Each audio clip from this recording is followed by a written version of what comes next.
Medications are one of the greatest accomplishments in human history, but the understanding of drugs is very poor for most modern Americans, despite the fact that almost half of all Americans are prescribed at least one prescription medication. Most people cannot tell the difference between medications. For example, many of you may know someone who does not know the difference between branded Tylenol and the unbranded or generic Tylenol that sits directly next to it in the shelf of every major pharmacy across the country.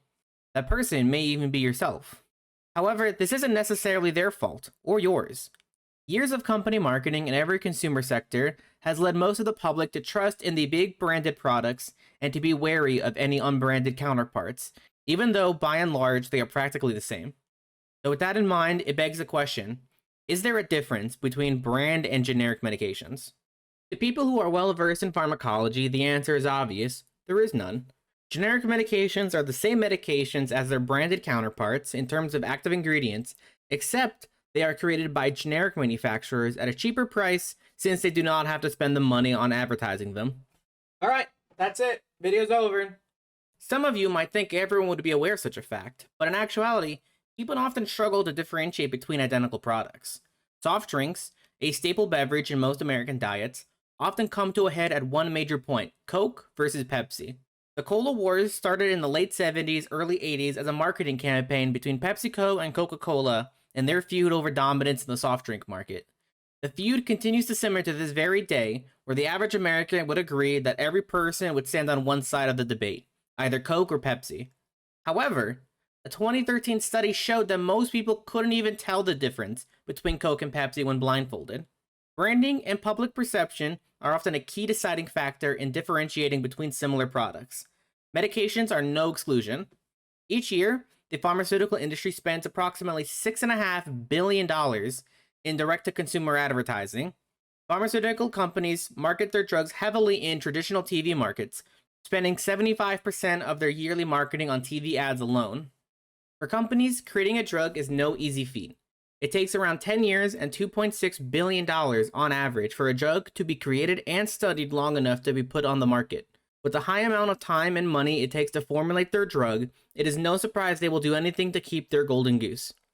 In the 1980s, pharmaceutical companies were struggling to create generic medications because once the generic hit the market, other companies would come in, steal their formula, and print their own versions of the medications without taking the risk of spending a decade on research and development of the drug. To increase appeal in making new drugs, the US government passed the Drug Price, Competition, and Patent Term Restoration Act, also known as the HatchWaxman Act in 1984. The law encouraged manufacturers to create new drugs by giving them a 5-year exclusivity deal to produce and sell the drug to the market before becoming available as a generic. Once the patent expires in 5 years, the FDA allows the first manufacturer to hit a generic on the market to have a 6-month exclusivity on the generic version before it would become available to all companies after that. The act also makes generic companies prove their version of the drug is the same by giving the FDA information on how they manufacture it, quality assurance measures, and a study proving that the drug works in the human body the same way the original patent does. This is known as bioequivalence. Drug manufacturers of the original patent often do not want to give up their monopoly on their branded drug and will simply opt to pay other manufacturers to not launch a generic version of the drug. This is called a pay-for-delay agreement, and it's estimated that these agreements cost US consumers an additional $3.5 billion a year on higher drug costs. Another loophole companies use is abusing of that authorized generic system.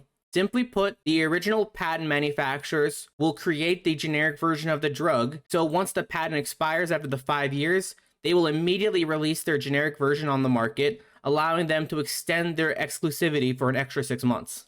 Drug manufacturers will use a wide assortment of tactics to prevent their medications from being sold as generics and ruining their precious company margins.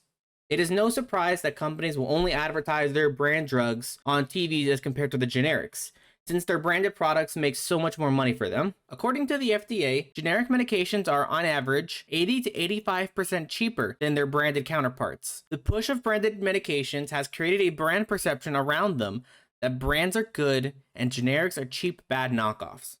In 2015, a meta-analysis was posted in the BMC Medicine Journal that analyzed 58 papers written by physicians, pharmacists, and patients on their views of brand versus generics.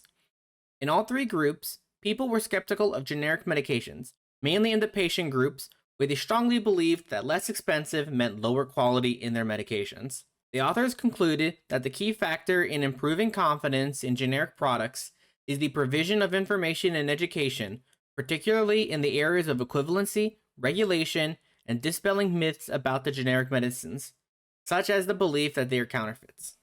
On a more positive note, the study, which included papers from 2005 to 2014, showed a trend that patients were beginning to trust in the generic equivalents more, which can be seen by the amount of generic versus brand medications that are dispensed in the US every year.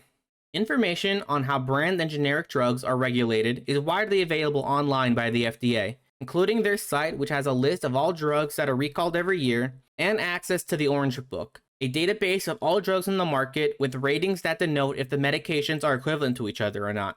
In short, people are beginning to start waking up from the notions that pharmaceutical companies have quietly burrowed into their minds, and they're starting to realize that bigger and more expensive doesn't necessarily mean better.